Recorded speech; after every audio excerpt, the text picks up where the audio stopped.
Hello, എല്ലാവർക്കും നമസ്കാരം. ഇത്തവണ ഒത്തിരി കാന്താരിമുളക് ഉണ്ടായി. കാന്താരിമുളക് എല്ലാം പഴുത്തും എല്ലാം നിൽക്കുക. അപ്പം പറിച്ചെടുത്ത് ഇനിയും പറിക്കാനുണ്ട്. കുറച്ചുകൂടെ പറിക്കട്ടെ.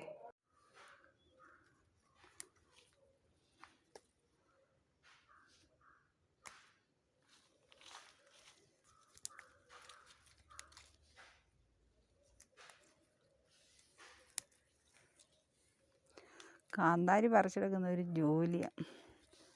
ഇത് പറിച്ചെടുക്കണം.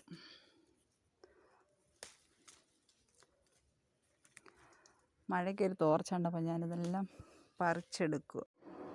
കാന്താരിമുളക് ഞാൻ കുറേ പറിച്ചെടുത്തു. ഈ കാന്താരിമുളക് പച്ച കാന്താരി ഞെടുപ്പ് കളഞ്ഞ് കുപ്പിഭരണിയിലാക്കി നിങ്ങൾക്ക് വിനാഗിരി ഒഴിച്ച് വെച്ച് കഴിഞ്ഞാൽ കുറേ നാൾ കേടാകാതിരിക്കും. കാന്താരിമുളക് ഇല്ലാത്തപ്പോൾ ഉപയോഗിക്കുകയും ചെയ്യാം. പഴുത്ത എടുക്കരുത്, പഴുത്തത് കൊള്ളുകയില്ല. അപ്പം ഓക്കെ, ബൈ.